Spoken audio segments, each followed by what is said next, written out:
quiero hacer una presentación antes, que estamos muy políticos esta noche.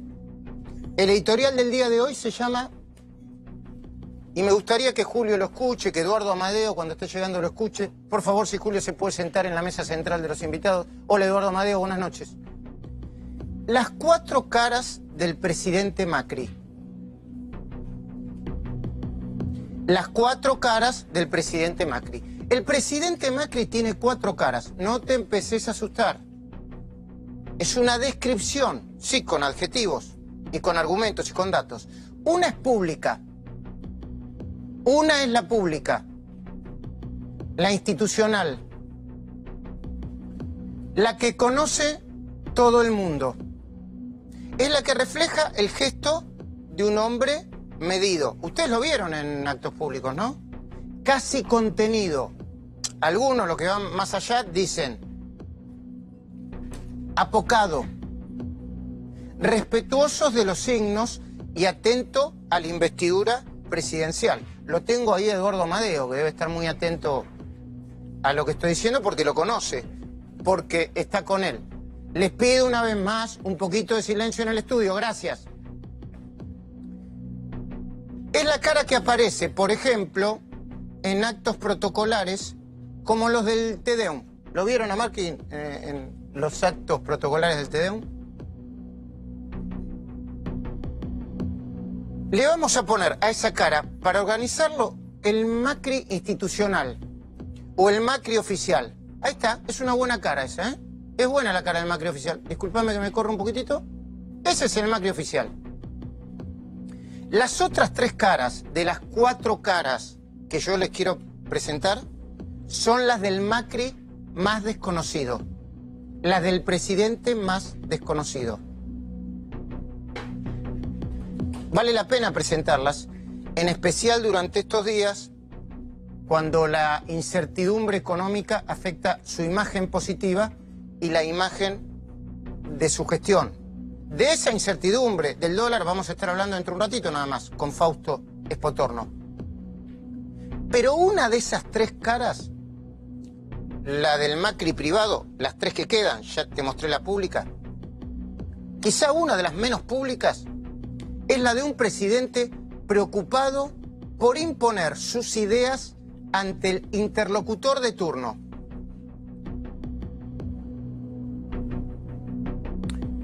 ¿Quién puede ser el interlocutor de turno? Los ministros, los periodistas, los diputados oficialistas como Eduardo Amadeo, Julio Bárbaro, que más de una vez se encontró con el presidente Macri. Yo ahora creo que hace mucho que no se ve.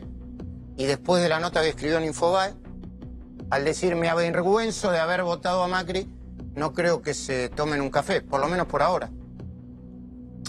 Cuando se encuentran con algunos periodistas, esa segunda cara la tuvieron enfrente muchos.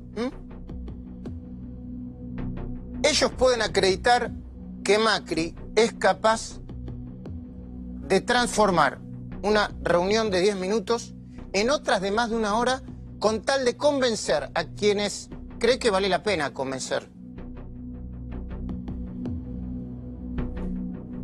A ver, ¿cómo te lo presento? Es la del militante del cambio cultural.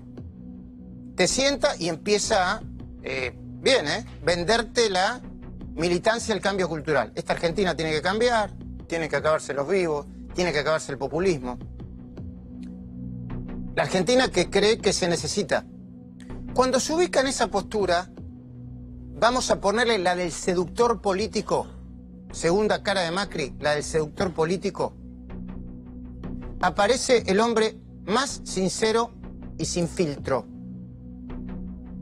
a nivel político, ¿eh? Y ciertamente esas intervenciones son más efectivas que las de la comunicación institucional. ¿Viste cuando habla institucionalmente y lo hacen hablar? Ahí no comunica, con todo respeto, ¿eh? No comunica bien. Es mejor en el mano a mano, tratando de convencer.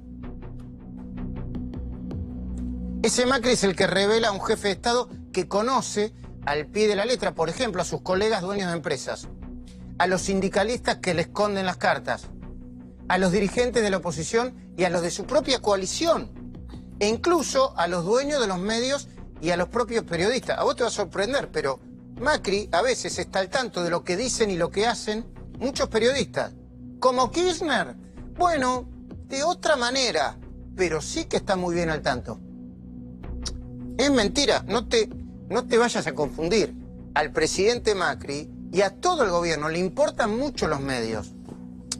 Es un piripipí que le adjudican a Durán Barba la idea de que no, nosotros los medios no nos importan. Le importan mucho lo que decís, cómo lo decís. Ese Macri, por ejemplo, el Macri seductor político, es el que lidia con Lilita Carrió y escucha con detenimiento al presidente de la Corte, Ricardo Lorenzetti. El que se dio cuenta que Hugo Moyano, por ejemplo, le estaba tomando el tiempo y por eso le bajó el pulgar. Es el Macri que a esta altura debe estar desencantado después de intentarlo casi todo. Porque todavía el presidente no siente que haya empezado a delinear un país alejado del populismo y de la puja de los intereses de las corporaciones que, según él, siempre tienen como último recurso el pedido de dinero o el permiso del Estado para hacer un nuevo negocio. Los que conocen a Macri en estos 3 años lo habrán oído decir: siempre me hacen lo mismo esto, yo los conozco hace tiempo. Vienen acá y me dicen: che, Mauricio, te apoyamos, apoyamos el proceso, porque nosotros, es por nuestros hijos, por nuestros nietos. Se dan vuelta y le manguean un decreto, una normativa, una cosita. En la intimidad, Macri agrupa a la mayoría de ellos entre el 3% de los argentinos de mayores ingresos. Él lo define. Cuando lo escuchan hablar así a Macri, algunos se confunden y dicen: che, bajó de Sierra Maestra, porque tiene ese lenguaje social. Perdón, Amadeo, pero... Tiene razón. ¿Es cierto eso? Sí. Bueno, te lo conoce, lo ve mucho. Dice Macri: bueno, esos están en el grupo social que en el caso de que esto se pudra, tienen recursos para el resto de su vida, se pueden ir a Uruguay, a Miami. Dice que está en el 3% de la pirámide. Y si lo apuran, dicen: sí, viven en un radio de pequeño para la República Argentina. En los barrios Recoleta, Belgrano, Barrio Parque, los barrios cerrados de la zona norte de la provincia de Buenos Aires. Ese es Macri hablando de ellos, de quienes conocen. O para ponerlo en otras palabras, si cuando asumió como presidente una de sus metas era demostrar al círculo rojo, para Macri el círculo rojo somos todos nosotros los que estamos por acá, no el resto de la sociedad, los que tenemos alguna mínima o destacada influencia en la opinión. Demostrar al círculo rojo que la sociedad está un paso más allá de los formadores de opinión. Y ese es Macri y Marcos Peña. Hoy debe estar percibiendo Macri que esa batalla no la tiene ganada. Al contrario, debe estar resignado a convivir con un círculo rojo que todavía lo sigue corriendo por izquierda. El círculo que lo sigue presentando como un hombre rico con escasa sensibilidad social. Alguien que no comprende las necesidades más urgentes porque nunca le faltó nada. Estoy hablando del prejuicio, que ellos asumen. Macri no necesita repetírselo a sí mismo, porque para eso está Jaime Durán Barba, que se lo repite cada tanto. Hablando de eso, está mejor, ¿no? Jaime Durán Barba, le pusieron un par de stents. Marcapaso fue un episodio... Sí, anoche, justo estamos terminando... Pero programado, ¿no? Sí, programado. Bueno. El asesor ecuatoriano cada tanto le dice a Macri que este es un estigma que no se va a poder sacar de encima mientras viva. Aunque, imaginemos, le regala a cada argentino $1 millón. Diga: mira, yo soy el presidente Macri y le regala un palo verde, no se lo va a sacar de encima. ¿Por qué te reís? No, yo agarro, digo. No, si el otro día viste que hicieron un cálculo, un mal cálculo con lo del fondo, que se viralizó. Sí. Dijeron: agarremos la guita del fondo, nos quedamos con un palo cada uno. Le agregaron... Las divisiones. Claro, eran mil dólares cada uno, claro. ¿no? Bueno, 3-0 se comieron. Argentina, país generoso. Bueno, ese es el otro Macri, el que no se va a poder sacar el estigma de que gobierna para los ricos. Retomando. El Macri, en modo seductor político, no se encuentra en su mejor momento. ¿Por qué? porque la urgencia de la corrida cambiaria lo obliga a estar encima del dólar, las tasas y el déficit todo el tiempo. Yo no sé qué te imaginas que es un presidente, pero te aseguro que debe estar pendiente de ese detalle. Hipotorno, buenas noches. ¿Qué tal? Buenas noches. ¿Cómo cerró el dólar? El dólar venía bajando, cerró un poquito abajo, 28.40. ¿Las acciones subieron? Sí. ¿Hay que ver la foto o la película?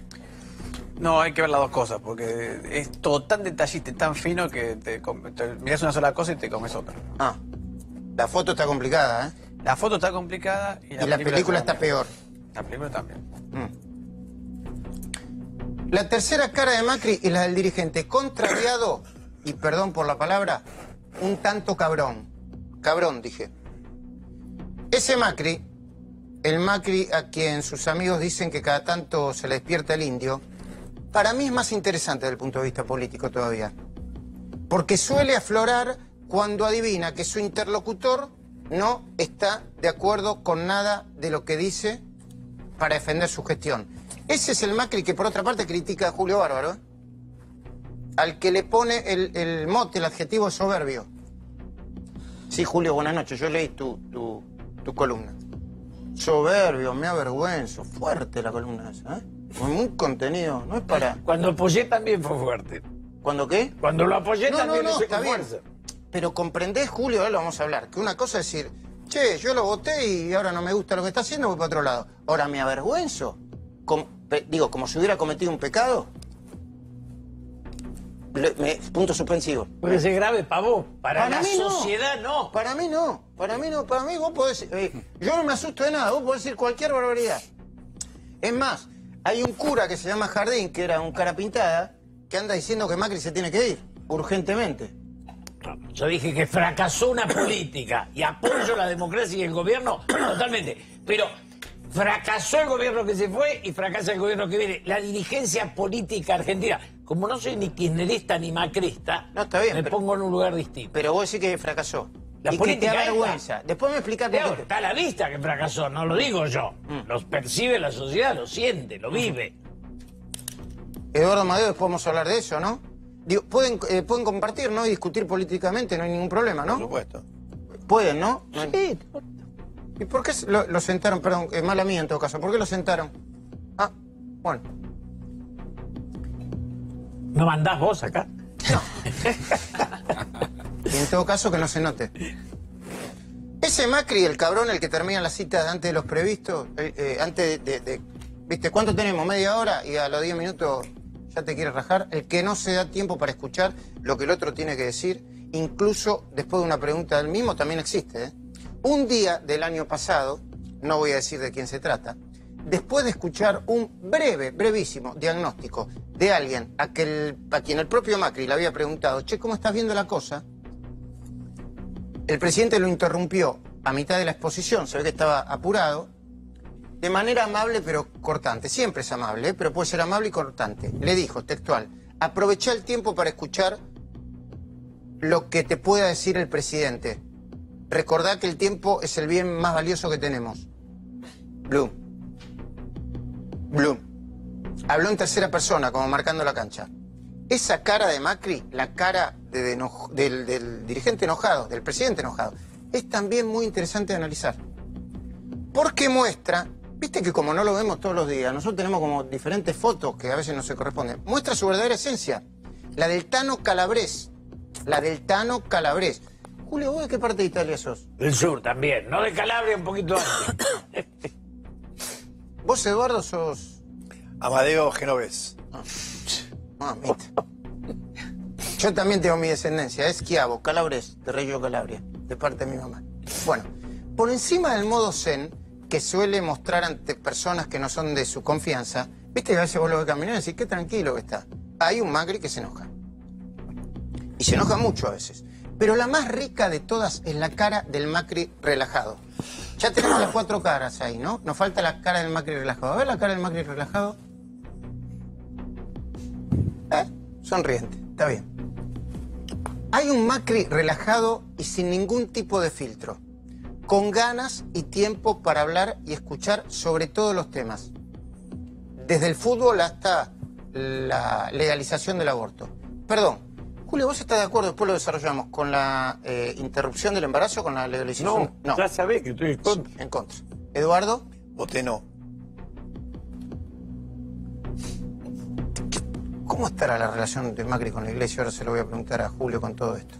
Desde la nueva agenda de género, es capaz de discutir Macri con su interlocutor, hasta una serie de Netflix o un programa de radio o televisión.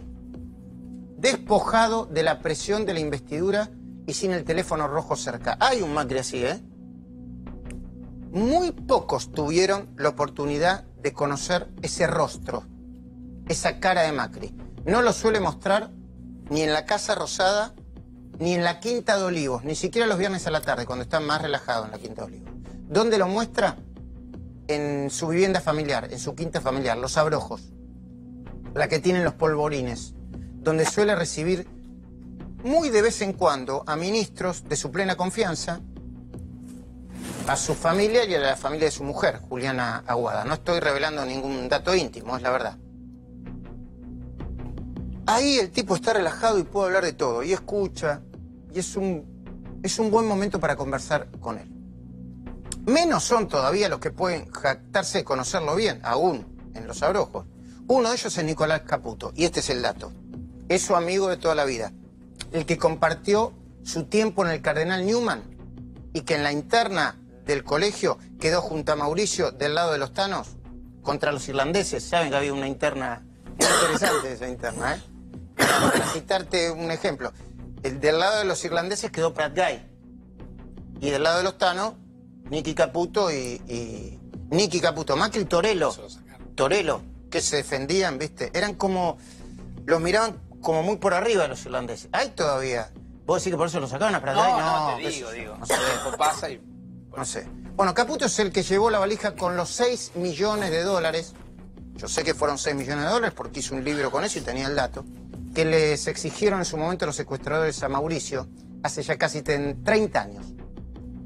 El que ahora volvió a juntarse con él, muy seguido, porque aparentemente necesita otra vez sus consejos. Ese Macri es el que ahora se está rompiendo la cabeza, literalmente, rompiendo la cabeza, para decidir. Qué suerte que están Amadeo y Bárbara acá, porque son políticos de muchos años. Si está dispuesto a modificar la mayor parte de lo que él piensa sobre la política y la economía, que lo tiene claro, por más que no le está yendo bien, ¿eh? Él sabe dónde quiere o quisiera ir. O si está dispuesto a cambiar solo para intentar lograr ser reelecto. Si está en un lugar de convicciones profundas, donde no le importa tanto ni especula con su reelección, lo que en la jerga militar se dice muere en la suya con las botas puestas, aunque esa opción le impide aspirar a un segundo mandato, o en la otra, a ver qué tenemos que arreglar. Si hace, como dirían los liberalotes, le dicen, ¿no? ¿De qué lado estás, Potorno? ¿Vos sos liberalote? Y soy mi amigo de todos ellos, así que sos liberalote. Bueno, los liberalotes dicen que ustedes, que Macri está haciendo, que este gobierno está haciendo kirchnerismo con buenos modales, ¿no? Sí. ¿Y ustedes dicen eso? Sí, lo he escuchado, sí, lo dice José Luis sobre todo. Sí. José Luis. ¿Pero vos también lo decís o no? Yo estoy un poco, no tan convencido de eso. Bueno. Se ríe Julio. Acá hablamos de política, Julio, ¿eh? No es... ¿Por qué elegí este momento, este último Macri, para compartirlo con vos? Porque este Macri, el último, se está pareciendo demasiado al Macri que antes de las elecciones de 2015, con los inciertos números en la mano, porque yo te recuerdo acá que muchísima gente decía que Macri perdía, y él no estaba tan convencido de que ganaría, ¿eh? Contra Scioli. Le decía a sus amigos que si perdía contra Scioli, no se iba a morir ni se iba a deprimir. No se iba a morir ni se iba a deprimir.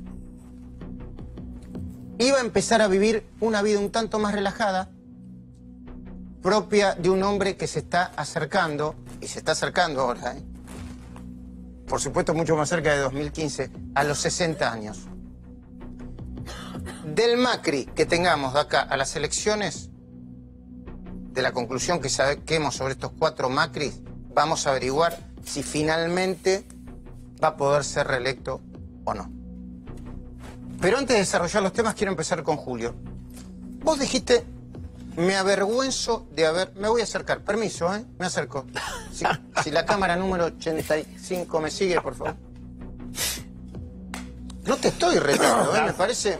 ¿Qué significa? Además sos más joven, nos conocemos hace mucho. Claro, no nos vamos a pelear hasta ahora. ¿Qué significa estoy avergonzado? Si después me pueden poner parte del texto del artículo de Julio, creo que el domingo pasado fue, ¿no? Parece que hizo ruido porque recién lo pasó Leuco y dijo que era... ¿Ah, sí? Dijo que era posible que era el discurso que el Papa no le pudo decir. Digamos, concretamente, yo siento que desde hace 60 días la sociedad entró de nuevo, retornó a la desesperanza. Yo no soy kirchnerista o macrista, soy un argentino que ve que la decadencia nos marca y la gente en la calle y en lo cotidiano creció la deuda enormemente. Se fueron más de 10.000 millones para parar que suba un dólar que subió. Cuando te preguntás, ¿eso qué es? ¿Impericia u otra cosa? Porque es una fortuna la que se fue, Luis. Fortuna que vos ves en casas, en comida de la gente. País que va en decadencia puro, con un ajuste infinito, donde yo veo a los ricos cada vez más ricos, que no producen nada, y los pobres. La sociedad genera la misma riqueza que hace 40 años, la distribuye en forma distinta. Y en esto muy poco hizo Cristina y nada está haciendo, para mi gusto, Macri. Como está esta política, que la Argentina, como está hoy armada, es un país inviable. Es una máquina de generar pobreza. Y Macri demostró ahora, cuando se le escapó el dólar, que lo que se le escapó fue la política. Y lo que es peor, Luis, lo que más bronca me da, es que ellos te hablan de la nueva política. Te hablan como si fueran lo nacido superior. Me contaba ayer un corresponsal extranjero que un ministro le dijo, hace 2 meses, ahora no, después de nosotros la vieja política. ¿Qué la vieja y la nueva? Si son unos cachivaches, no Mauricio, pero la mayoría de esos tipos no tienen media idea. La idea de que los CEOs podían expulsar a Emilio Monzó, a Federico Pinedo, a Frigerio. ¿Eso fue hace 60 días o no? ¿Lo inventé yo? O sea, esos mediocres que vienen de manejar empresas, que se creían salvadores de la patria, hoy chocaron. Y no reformularon un proyecto. Y yo te insisto, acá no es cuestión electoral, porque desgraciadamente yo no veo un candidato.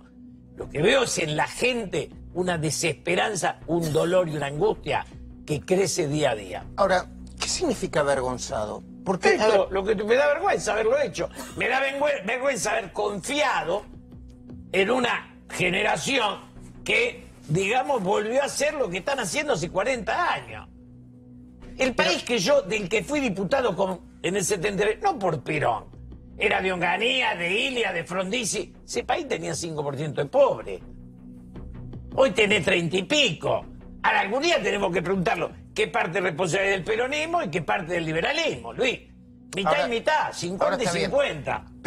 Insisto, yo no estoy ni defendiendo a Macri, yo me quedo con el concepto que vos sos una persona que usás muy bien las palabras, no es que revoleás, no es que iba a nombrar a alguien, pero no importa, no, cambiemos, pero no importa, no es el momento. Avergonzado significa, entre otras cosas... Arrepentido. Sí, es como si te hubiera traicionado. Exacto, pero desde ya. ¿Pero por qué te traicionó? Porque yo confié en él. Hablé con él 200 veces. Construimos una relación en la cual siempre debatimos un tema. Él me decía, vos tenés que entrar al PRO.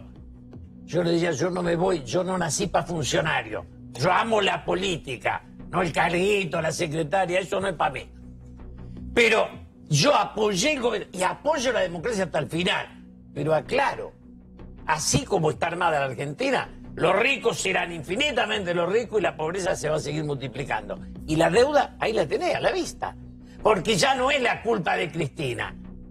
El dólar que se le fue de las manos y la deuda es alegría propia, Luis. Lo hicieron ellos de las LEVAC, del interés, esta demencia de un país que, como siempre, da más dinero estar en el banco que laburar. Ese país es inconfiable. Las riquezas que se han construido en 30 años son desmesuradas. Cuando te pones a ver la lista de Forbes, no la hizo Macri, ¿eh? Vienen de Menem, de Cristina, digamos, este país que estamos armando expulsa gente. Y eso no lo debatimos porque no nos atrevemos a discutir quién se llevó el juego, quién se quedó con los aeropuertos, quién se quedó con los servicios públicos que están en manos de un grupo que ha multiplicado su riqueza al infinito y Macri los defiende porque le tira a la gente encima que pague más. ¿Y las empresas? ¿A dónde están? ¿Quién le pone el top? Gobernar es ponerle límite a los ricos, no exigencia a los pobres, punto. Y esto no es populismo, porque cuando dicen populismo, dicen mi tía la gorda, Nadie sabe qué quiere decir eso. Bueno, ahora populismo vamos a ver lo que dice Eduardo Amadeo. Es lo que no me gusta. Pero antes de eso quiero preguntarte. Yo no dudo que es tu voz la que está hablando, ¿no, Julio? Sí, no dudo. bien, sí. No. Además con semejante vozarrón. Sí. Pero ¿es también la voz de Francisco? No. Yo tengo mucha diferencia con Francisco. Francisco escucha. Digo Francisco, digo el Papa, perdón por la confianza. Francisco, Su santidad, me he peleado tantas veces con él y hay temas con los cuales... Pero para mí una cosa es la religión y el lugar que lo ocupa en la iglesia y el mundo, y otra cosa son las opiniones cotidianas. Pero ¿por qué yo tengo la impresión de que Francisco piensa como vos en esto? No, porque me ves, amigo Francisco, él no piensa como yo ni yo como él. Tenemos muchas diferencias, en algunas las hemos discutido. ¿Te puedo preguntar qué piensa Francisco en el tema social? Para no hablar puntualmente de Macri o del gobierno de Macri. Sí, eso lo hablamos hace mucho, pero es lo mismo que pensaba cuando estaba Néstor de presidente, ¿eh? ¿Qué es lo que piensa? Él me decía, el uso del juego para expoliar la miseria de la gente es un delito. Era de Cristina, de Néstor y ahora de Mauricio. La pobre gente que sale y cobra 2 pesos va y lo pierde en el bingo. Ese es el país que armamos. Ese país lo armó Néstor y Cristina también. Y eso lo discutimos, eso lo piensa. No piensa mal de Macri. La política argentina, la dirigencia argentina es una unidad, Luis. Aunque después están los kirchneristas enamorados de Cristina, que multiplicaban el juego por 2, y los macristas que me dicen ayude al presidente. ¿Cómo le voy a ayudar si él no me da ni la hora? No a mí, a una concepción pero más... entonces vos estás un poquito resentido porque no te da la hora, ¿no? No, a la política, lo que dice... Es Potorno. Es Potorno, mi amigo es Potorno. De que dicen que es semi-kirchnerita. Acá se dice cualquier cosa. El drama de la Argentina es que la dirigencia no tiene la estatura de lo que el pueblo necesita. Si vos te cruzás a Uruguay o a Chile, encontrás una estructura dirigencial, lo estás encontrando en el Brasil del caos, en Bolivia, lo encontrás en Perú, hasta en Paraguay. El único país que no encuentra rumbo y se hunde somos nosotros, con Cristina y con Mauricio. ¿Está claro? ¿Y la iglesia por qué le está pegando tanto al Pues gobierno? la iglesia es otra cosa. Yo te estoy hablando desde No, la bueno, política. pero déjame que entender, vos entendés. La iglesia tomó la decisión hace muchos años, y por eso enfrentó a Néstor, de estar del lado de los humildes. Y en ese ¿Pero sentido... por qué las iglesias se enfrentan a los gobiernos? ¿Al de Néstor o al de cualquiera? ¿Por qué las iglesias se enfrentan a los gobiernos? La iglesia enfrentó al gobierno de Néstor ¿Y qué mucho significa menos... enfrentó? ¿Qué va a ir? ¿Va a ir con las pancartas, con los... No, tenía diferencias con el gobierno de Néstor, que no hubo ni un Tedeum, y era mucho más grave la diferencia que tenía con el kirchnerismo que la que tienen con Mauricio. Pero ahora Muchísimo. están enojados por el tema de la discusión de la legalización del Lo del aborto. aborto, cuando yo hablo la primera vez con el Papa, él me plantea, Durán Barba larga esto, Durán Barba es el que conduce, a mí me parece esto despreciable, se lo dije a Mauricio Macri y a Marco Durán Peña. Barba es el que conduce el gobierno. En ese tema sí, en ese tema lo inventó el Teñido, estaba destiñéndose porque llovía, inventó esto. Entonces, él dijo, a mí me dijo el Papa, yo hablé con Marco Peña, me dijo, Julio, jamás vamos a tirar el aborto. Digo, mira, nosotros somos un país que tiene que discutir hoy la distribución de la riqueza, que sería el temita, que sería en serio, ¿no? Y se lo dije a Mauricio Macri y los dos me dijeron, no, el Papa está equivocado. Yo me callé la boca, yo sabía que estábamos acertados. Y esto también me molesta, que vos tengas una carta bajo el brazo y me digo, todo junto da chantada. Eduardo Amadeo, el gobierno tenía una carta bajo el brazo y quería discutir el aborto y no se enteró, y por eso el Papa está enojado. Son varias preguntas, Luis. Varias preguntas y varias de las cosas que discutimos con Julio Bárbaro. No sé por qué el Papa está enojado y me importa poco. ¿Cómo te importa? Vos sos un dirigente, incluso católico, cercano a la iglesia. Yo estoy preocupado por lo que le está pasando a mi gente. Yo no puedo estar preocupado por presiones permanentes de afuera. O sea, a mí, hoy día nuestras angustias pasan por lo que está pasando a la gente en este momento. Y yo por eso digo, el tema, no tengo opinión sobre lo del Papa, por más que lo admiro profundamente, porque creo que vino a salvar la Iglesia mundial. Sin Francisco la Iglesia iba a un cisma. Él cambió la Iglesia. Ahora, respecto de su opinión sobre la Argentina, no quiero opinar. Con respecto al tema del ¿Cómo aborto... no quiero opinar? Pero esto es de la También opinión tiene libre. derecho. Bueno, Está bien, porque lo pone en un lugar y dice acá, porque acá es un... Tiene razón, eso coincido con Eduardo. No, digo, creo que tenemos que preocuparnos de lo nuestro. Con respecto al tema del aborto, digo lo que yo dije en mi discurso. Yo dije, la democracia hoy es mejor que hace 3 meses. Porque los argentinos que nos vivimos apedreando por 1000 cosas, nunca nos imaginamos que iban a venir 700 personas al Congreso a tener posiciones absolutamente extremas y hemos podido llegar con asistencia perfecta y en una sesión de 23 horas a votar este tema que es muy duro para unos, para todos, en todo sentido, para los verdes y para los celestes, pero para mí es muy bueno que la democracia sea capaz de generar estos espacios. Y Mauricio no lo hizo para tapar nada, lo hizo porque cree profundamente en una democracia plena donde todos podamos hablar, todos tengamos derecho a disentir, todos tengamos derecho a decir lo que se nos dé la gana.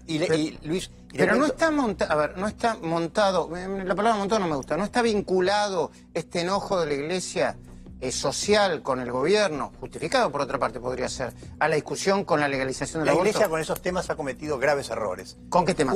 Con los temas que tienen Social. que ver con la sexualidad y las relaciones. Ah. Yo me acuerdo, y Julio también se acuerda, del histórico discurso de Antonio Cafiero en la ley del divorcio, que contribuí a escribir en ese momento, que Antonio, católico practicante y padre de 10 hijos, casi le cuesta la excomunión. Un histórico error de la Iglesia. Y también el tema del matrimonio... Igualitario. Igualitario, donde la Iglesia también se equivocó frente a un tema cultural que era imparable. Entonces, yo creo, la respeto, es una estructura más y demás, pero a mí lo que me entusiasma es una sociedad abierta, de discusión plena, donde todo el mundo puede decir lo que se le dé la gana, en la medida en que respete ciertas reglas básicas de convivencia. ¿Qué le pasa cuando Julio Bárbaro dice que está avergonzado de haber votado a Macri? Yo lo respeto a Julio y no quiero opinar sobre sus sentimientos personales. Sí me anoté algunas cosas que puedo... Por favor. Primero, después volvemos sobre los 4 Macris porque me encantaron sus comentarios. Digo, la política, lo que hicimos en estos años no es solamente la economía, aunque tengo mis comentarios sobre la economía. La política en la Argentina fue una lucha histórica contra la droga y las mafias, donde hemos ganado. Es la batalla por la educación pública. La pelea contra Baradel tiene una trascendencia infinita contra estos empobrecedores masivos que son los dirigentes sindicales de la docencia. La lucha por tener una mejor justicia, lo que estamos haciendo hoy día con el Consejo de la Magistratura. Esto ha cambiado así. La salida de Ollarvide, de todos estos jueces sinvergüenzas. La lucha contra la impunidad. Hoy día nadie se puede esconder en ningún lugar. Los cambios institucionales. Hemos aprobado 182 leyes. Ley de defensa de la competencia. Una cosa, Fausto lo sabrá mejor que yo, esto va a ser otro país. Los cambios en los códigos. Las discusiones con los lobbies, como los laboratorios y los abogados de las ART. O sea, y puedo contar muchísimas otras Ahora, cosas. Eduardo, y la discusión social de la economía, la Absolutamente. LEVAD, el dólar. Bueno. Yo comparto la idea, y se lo digo a los dos, yo comparto la idea de que el gobierno no es el único responsable de lo que está pasando, ¿eh? Ahora, es muy responsable de lo que está Bueno, pasando. yo puedo contar mi versión sobre este tema. Por favor. Nosotros cuando asumimos teníamos 2 presiones. Una, los de la derecha, que vienen a los programas todo el tiempo, no los voy a nombrar. Pero los Espotorno, dígalo, dígalo, está Espotorno acá. Potorno no pertenece a ese grupo. Los expert. Usted dirá lo que quiera. Yo digo lo que quiero, Bueno, claro, sí. entre otros, que decían, de una vez y por todas, hagamos lo que sea necesario. Echemos 1 millón de personas, bajemos las jubilaciones a la mitad y hagamos caer el gasto público a la mitad. O sea, Espera un segundito. la guerra ¿Ustedes civil. quieren eso? No, muy difícil, de un solo golpe hacer todo eso es imposible, pero sí es cierto que al principio el gobierno tenía una carrera contrarreloj con el déficit fiscal. O sea, el problema que tenemos hoy Es que no hicieron lo que tenían que Es hacer que en no su se atacó momento. el déficit fiscal Y usted del dice que primer momento. deberían haber hecho parte de esto, perdón. Comentario político. Teníamos 80 diputados y habíamos ganado por 3%. O sea, poder político, 0. ¿Escuchaste, Julio? le ocurrieron a Emilio Monzó, porque no querían la política, no querían el Parlamento. El Parlamento el primer año fue un éxito para el gobierno. Pero no para esto, Julio. ¿Eh? No hubiéramos podido echar 1 millón de empleados públicos y bajar las jubilaciones a la mitad. Hubiéramos ido a la guerra civil. No, habíamos ganado, iba a decir una frase que se usa en la calle, por un gésimo. Bueno, por nada. Un pendejésimo. Por un pendejésimo. Es muy educado, no Exactamente, eso corre por su cuenta. No se preocupe, sí, hágalo correr por mi cuenta todo. Pero no podíamos, no teníamos poder político, pero además no creíamos. Yo no creo que se construya una sociedad sobre la guerra civil, por más que creo efectivamente que sobran empleados públicos, que buena parte de los jubilados que se rejubilaron con moratorias no trabajaron, etcétera. Pero no, entonces nosotros optamos por un camino intermedio. Y del otro lado, los que nos decían devalúen rápido. Todavía andan algunos dando vuelta, que devaluar. Bueno, nosotros optamos hicimos una apuesta al optimismo, Luis. Nosotros dijimos, vamos por el camino del medio, juguémonos a crecer mucho, todo lo posible, y vamos a ver si con esto conseguimos ir saliendo de a poco del déficit. ¿Me esperan un segundito ambos? Sí. Bueno, ya vamos a volver a la economía y a la política, pero todos los temas de actualidad tienen que ver con algo que pasó y que conmocionó a toda la sociedad. Acaban de condenar a Nair Galarza y la acaban de condenar a cadena perpetua. Es un fallo histórico. Nunca una chica de menos de 20 años fue condenada a cadena perpetua. Disparador, vamos. Condenar a Nair Mariana Galarza, de las demás condiciones personales obrantes en autos, como autora penalmente responsable del delito de homicidio calificado por ser de una persona con quien ha mantenido relación de pareja, a la pena de prisión perpetua y accesorias legales. En paz y tranquila, porque en este caso se pudo llegar enseguida a la verdad y se hizo justicia. La verdad, muy orgullosa de la justicia de mi provincia. Se logró lo que yo le prometí a él del primer día.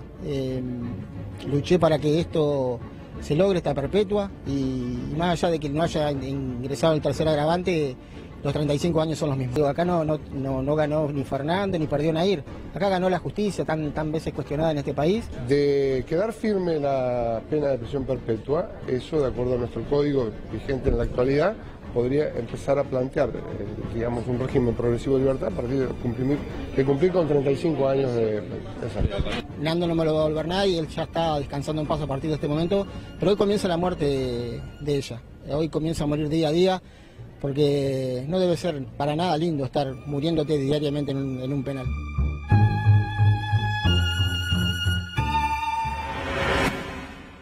¿Cuántas aristas tiene este caso, Facundo Pastor y doctor Enrique de Rosa? Gracias por estar acá, ¿no? Histórico, ¿no? Sí, primero histórico. Y segundo, perdón que me meta en estas cosas porque parece... Pero es lo que refleja, ¿no? Tiene una cara de ángel la chica esa, ¿no? Estoy diciendo una exageración, pero viste que parece como... O sea, yo sé que es una comparación un poco forzada, pero... ¿Te acuerdas de Robledo? Sí, no te creas que es tan forzada la comparación, Luis, porque hoy se habló mucho de eso. Ya vamos a ver en qué punto se encuentran la historia de esta chica con cara de ángel, con aquel ángel que todavía cumple la prisión perpetua. Se pregunta mucho en la Argentina cómo es la prisión perpetua en Argentina y cuánto tiempo uno pasa en prisión si le dan una condena perpetua. Ahora vamos a explicar eso. Con 19 años, vos pensás en tu casa, bueno, yo tengo una hija de 20. Imagínate lo que... Permitime que te agregue una cosa que tiene que ver con la defensa que hizo justamente la chica, que tiene que ver justamente con algo que no pudo comprobar, que era la idea de que no existía el vínculo. Claro. Algo muy armado que expuso a la familia, además. Te diría, Hugo, que se le cayeron todos los argumentos que intentó dar. Plantear en algún momento que fue un accidente, plantear en algún momento que no existía el vínculo que recién Hugo hacía referencia. La realidad es que estamos frente a un caso histórico y en la referencia histórica es que justamente Luis es la mujer más joven que recibe una condena a perpetua en la historia de los crímenes. Pero hay que agregar que se cambió el Código Penal, ¿eh? Es una nueva sanción prevista en un nuevo código y por eso la posible reclusión de hasta 35 años. 35 años. Vos fíjate que te quiero mostrar, Luis, algunos detalles que sí me parecen sustanciales para poder justamente conocer detalles del fallo. Es una condena a reclusión perpetua. Parte o un párrafo de la condena se hace referencia a que se la encuentra responsable del delito de homicidio calificado agravado por el vínculo y por el uso de arma de fuego. Se discutió mucho el tema del vínculo durante el juicio. Nair Galarza le quiso hacer creer a la justicia que el vínculo no existía. La justicia interpretó que ese vínculo es efectivamente un vínculo que existía al momento de la muerte, con lo cual se agrava la figura simple del homicidio, que de no haberse reconocido esa idea y de haber fallado también en la historia del disparo accidental, hubiésemos estado discutiendo seguramente una condena de homicidio simple que tiene una escala penal que va de 8 a 25 años. 54 años va a tener esta chica que ustedes veían y que Luis decía tiene cara de ángel. 54 años va a tener cuando esté en condiciones justamente de solicitar una prisión condicional, una salida condicional. Al cumplirse 35 años de prisión efectiva, va a poder pedir justamente la libertad condicional. Esto se modificó, el código inicialmente requería 20 años, con lo cual ahí responde un poco la idea de cómo es la prisión perpetua en la Argentina. Porque hay una idea social de que te dan perpetua para que no cumplís. O sea, históricamente, en términos literales, la idea de perpetuidad tiene que ver con que vas a pasar toda la vida en la cárcel. Bueno, en la normativa argentina no pasa eso. Inicialmente, con el código original, vos tenías que pasar 20 años en la cárcel, pero vos mencionaste recién a Robledo Puch, y ahí se da un detalle, y más allá de las caras angeladas, aparece un punto de acuerdo acá, o si se quiere de comparación. Vos fijate, ahí está mucho más grande Robledo Puch. La perpetua de Robledo Puch tiene estas tres claves. Fue juzgado y condenado en 1980 a cadena perpetua. Sí. Desde julio del año 2000 puede solicitar su libertad condicional. La solicitó en varias oportunidades. No se la dieron. Nadie le firma la libertad condicional. Nadie le firma la salida de la cárcel a este hombre que lleva, escucha bien Luis, 46 años en prisión y que muchos especialistas creen que va a morir ahí adentro. Qué bárbaro. Doctor. No, me quedaba pensando, porque a mí me tocó, de hecho, la causa de Robledo Puch. ¿En qué sentido? En el sentido de que una de las solicitudes que hacía vía en ese momento, él toca la departamental San Isidro, ¿no? Le corresponde. Y en realidad los pedidos tenían que ver... Originalmente esta causa la toma... A ver esa foto, perdón, qué chiquito que era, ¿no? ¿Qué tenía? ¿La edad de 19 años? Qué parecido 19 todo. años. Sí. No olvidemos que él actúa con cómplices, ¿no? Ibáñez era uno de ellos y demás, y que en definitiva él comete el homicidio y fue considerado el homicida múltiple, ¿no? Múltiple. Más famoso de la historia argentina. ¿Cuál es el inconveniente? Él al salir en ese juicio amenaza de muerte a todo el mundo. Claro. En el juzgado, en el TOC que le tocó de San Isidro, me olvido en este momento cuál era, en el Tribunal Oral Criminal que le toca en ese momento. Y en realidad, en función de eso, quien hace la primera pericia es el profesor Osvaldo Raffo, que en ese momento declara que él ha sido capaz de comprender y dirigir, es decir, no es inimputable, según el artículo 34, inciso 1. Y a partir de eso, en realidad, lo que fue desarrollándose fue una historia más patológica. Hoy es una persona con una esquizofrenia paranoide. ¿Qué es una esquizofrenia paranoide? Paranoide es que está desconectado de la realidad, y él, si bien ha ido pidiendo con ideas persecutorias y demás, un punto es su patología, otro punto es que no hay una estructura familiar que lo reciba. No tiene arraigo. ¿Puedo comentar una cosa? Porque no me pasó solamente a mí, le pasó a varias personas. A mí me mandó una carta a Robledo Puch. Claro. ¿Y yo, por qué dice? Porque le mandó a mucha gente, y ¿no? pues hay que ver con Rodolfo Palacios, por ejemplo. Rodolfo Palacios, que ha escrito a cantidad de gente. A mí me ha escrito una carta. Pero cuando me escribió la carta tenía cierta... coherencia. Mucha coherencia. Y el estilo paranoide es coherente. La estructura paranoide es absoluta, se llamaban delirios sistematizados. ¿Por qué? Porque yo puedo contar en este momento que soy el dueño del canal. Y en una de esas... ¿Es el dueño del canal? No, mire, intento, pero no me han aceptado la oferta de 10 pesos. Bueno, pero sería eso. Yo digo, soy el dueño del canal, ¿y cuánto ofreció para las acciones? No, tengo como 10 patacones. Entonces, ahí en ese momento, hasta el momento que conté los 10 patacones, todo lo otro tiene sentido. Ese es Robledo Puch. ¿Y Nair Galarza es así? No, Nair Galarza no, porque si no... ¿Cómo es esa chiquita? ¿Por qué no la ves? Hay dos pericias, de hecho, que vos lo sabés, Facundo. Hay una pericia hecha por los médicos y la gente de Gualeguaychú que la detectan, que es una personalidad con aspectos narcisistas, con un trastorno de personalidad, pero perfectamente capaz de comprender y dirigir sus acciones. No olvidemos que el modus operandi de este delito es, le dispara por delante y por detrás, con lo cual la primera idea de que ha sido un forcejeo accidental y demás...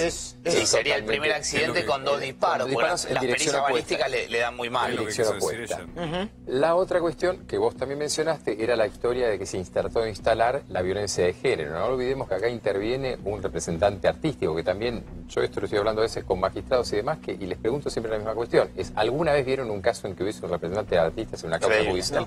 No. Nunca. No, violencia de género no hubo. Violencia de género no hubo. Y los padres de Nair Galanza diciendo, empieza tu primer día de una muerte lenta. ¡Wow!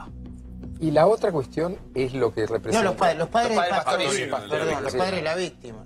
No, y lo impresionante es cómo esto está representando una vuelta, no solamente el caso de Nair en cuanto a primer caso, más joven y demás, en cuanto a la concepción en que algo que no se hablaba, que es el uxoricidio, pero que en realidad que es la muerte... El uxoricidio. El uxoricidio es la muerte del hombre, es la muerte de la pareja, pero por extensión, como no existe el machicidio, no sé cómo se podría llamar, no existe. Existe el femicidio. El uxoricidio es la muerte del machicidio debe ser, ¿no? Si hay femicidio, deberían armarlo, pero no sé. El uxoricidio es la muerte del hombre en una persona tan joven que no tiene una relación conyugal o de pareja establecida, y tiene que ver también con un cambio de algo que se está dando en la sociedad.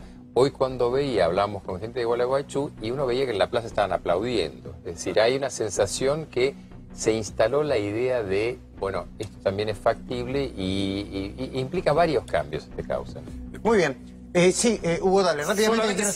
Si estamos frente a un caso de psicopatía y si eso puede ser un atenuante a la hora de apelar en la condena. No, la psicopatía, hay muchos estudios, hay un penalista muy conocido, Frías Caballero, que ha trabajado, el doctor Adrián Tenca es otro que ha hablado si la psicopatía es imputable o no. La legislación española en el ámbito penal le establece que no es, en principio, hay ideas que no son concordantes. Para nosotros, el psicópata es imputable. Ahora, la cuestión es que Nair, aparentemente, más que una psicopatía, que es un término difuso, tiene una personalidad que casi más calza con los millennials o con los narcisistas, es decir, gente que está más concentrada en sí mismos y piensa y ve en el mundo desde ese lugar. No olvidemos que en medio de una causa judicial, ¿quién tendría un Instagram? Y había fotos de esto. Bárbaro, ¿no? Había un video en que parecía un video de fiesta de 15, claro, en que trataba de demostrar lo angelical que era. Por ende, eso no significa que podría haber matado a alguien. Doctor, gracias por haber venido.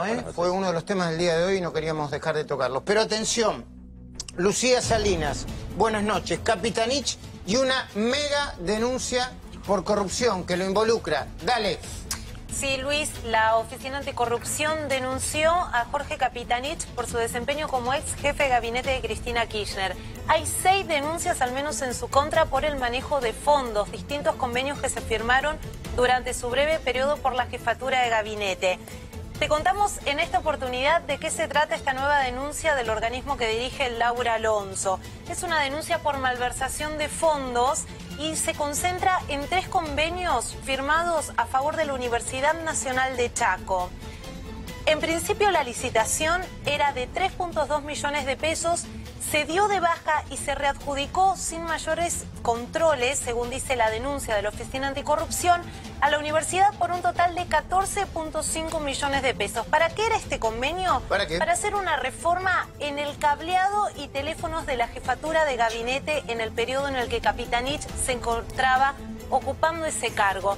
Esta causa se va a sortear el día jueves, es decir que el día jueves ya va a tener un juzgado y una fiscalía asignado, y es una nueva denuncia para el ex jefe de gabinete que ya tiene algunas complicaciones en los tribunales de Comodoro Pi.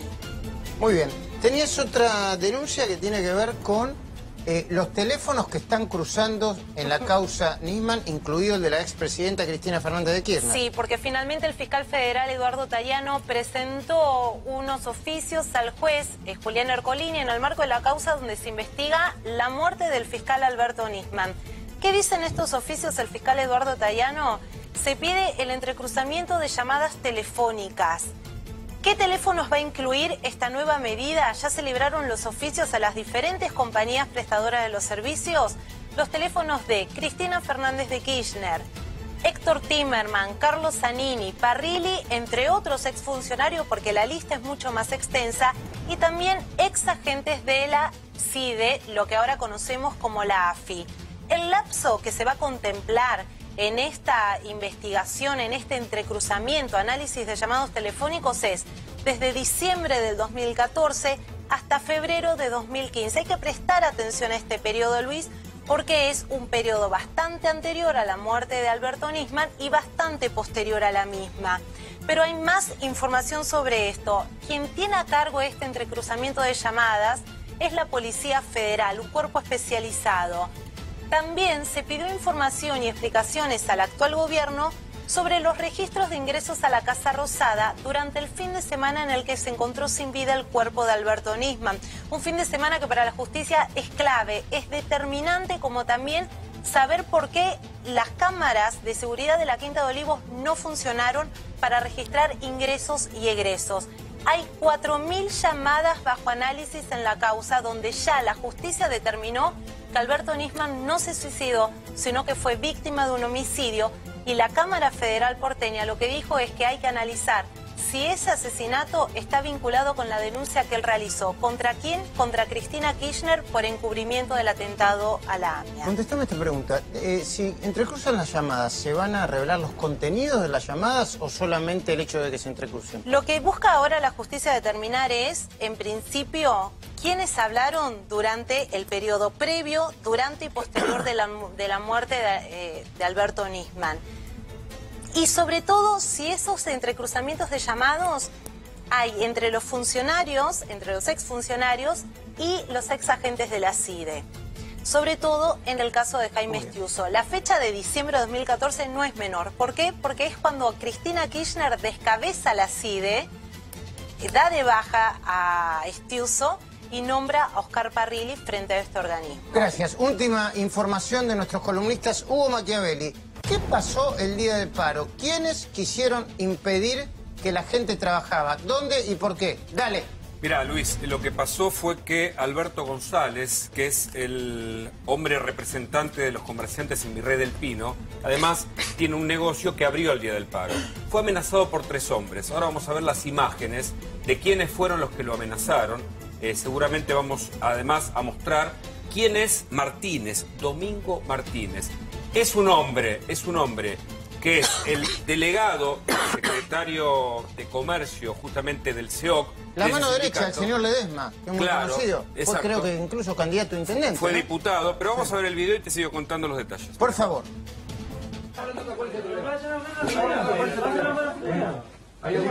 Tranquilo, tranquilo. A mí no te me vas a hacer malo. No te me vas a hacer malo. Yo me malo que boludo. Maleducada mierda, pendejo, Maleducado, más estudio que vos. ¿Que yo tenés estudio vos, boludo? Sí, yo tengo más estudio que vos. Pará, que lo haces, pelotudo. Sindicato. ¿Vos haces, pelotudo? Sindicato, ¿Usted qué cree, matones? No estamos en dictadura, papá, No estamos en dictadura, No estamos en dictadura, No estamos en dictadura. Bueno, acá no vengan a hacerse los malos. Ahora, dale. Acá no vengan a hacerse los malos. Somos los dueños y hacemos lo que nosotros queremos. Estoy limpiando. Está bien, corazón. ¿Qué más querés saber? Decime. Que te vayas de mi negocio, eso quiero. Eso quiero. Que te vayas de mi negocio, a mí no me toques. Vos tampoco. Bueno, entonces esta es mi propiedad. Esta es mi propiedad. Bueno, ¿vos querés tener consecuencias? ¿Qué consecuencia voy a tener si los malos son ustedes, los matones? Dale. Avisamos, ¿Se avisamos qué? ¿Qué me amenazás, pelotudo? Para afuera, para afuera. Es tu puerta, no la mía. Para afuera. Es tu puerta, no la mía. ¿No sabés abrir para afuera? Empuje. Pará. Empuje. Pará. Vení. Tranquilo. No, mi hijo está nervioso. Está bien, yo lo entiendo, pero... Está bien, lo entiendo. Ahora, claro, este es González. Ahora, primero, espera, vamos a poner un contexto. Sí. Yo, desde que soy chiquito, estoy a favor de la decisión de parar, porque es un derecho. Parar es un derecho. Ahora, dejar laburar a lo que no quieren parar también es un derecho. Si no, se convierte en una especie de apriete intolerable, ¿no? Exactamente. Y este hombre se llama Domingo Ernesto Martínez, es mano derecha de Julio Ledesma. los dos dirigen, reiteramos, el sindicato de comercios y no fueron a apretar a cualquier comerciante, fueron a apretar a este hombre González. Viste la hija intentando sacar a este supuesto matón que es investigado en la UFI 9 justamente de La Matanza por posibles extorsiones y amenazas. Ahí lo ves. Ves a Martínez y al lado está Julián Ledesma, que fue diputado nacional, diputado provincial, asesor de Néstor Kirchner. Ahí están juntos. Y lo que se cree es que fueron a un hombre que es importante, reiteramos, porque es el hombre que maneja la Cámara de Comercios, no es un comerciante menor. Y esto es un apremio, evidentemente, contra la libertad que tienen los comerciantes de abrir un día de paro. Voy a aprovechar un poquitito de Fotorno porque lo tuve ahí y no le puedo preguntar por el dólar. Pero quiero preguntarle a Julio también esto. Esto también es la semana del peronismo, o al sindicalismo. Al peronismo, al sindicalismo y a la sociedad. Esto es nefasto, punto.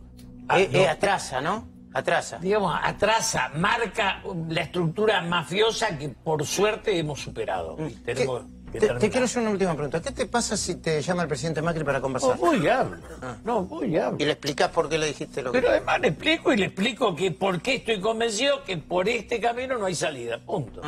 Fotorno, ¿qué va a pasar con el dólar en las próximas horas? ¿Mañana, pasado, la semana que viene? Mira, yo creo que por ahora parecería ser que se estabiliza un poquito. El único tema que a mí me preocupa un poco ahora por el dólar es que el minorista puede estar saliendo a comprar. Ahora cobró el aguinaldo, mucha gente va a salir a ahorrar y por ahí trata de ahorrar el aguinaldo en dólares. O sea que podría haber una nueva presión. Podría haber una presión. Pero sin embargo, cuando ves los mercados cómo respondieron hoy, lo que ves es una suba de la bolsa, una calma. En realidad, en gran medida, el Banco Central estranguló un poco los bancos para que no tuviera chance de que haya pesos en la calle como para comprar dólares.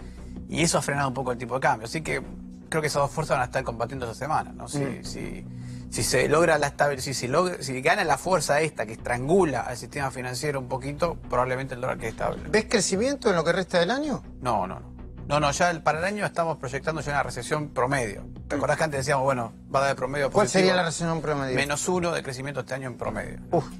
Gracias, De nada. Vos sos un liberalote, entonces, ¿o no?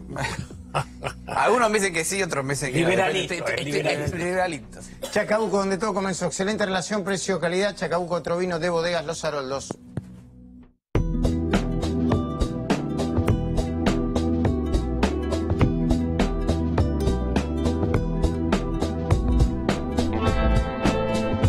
Chacabuco, donde todo empezó, de bodegas Los Haroldos.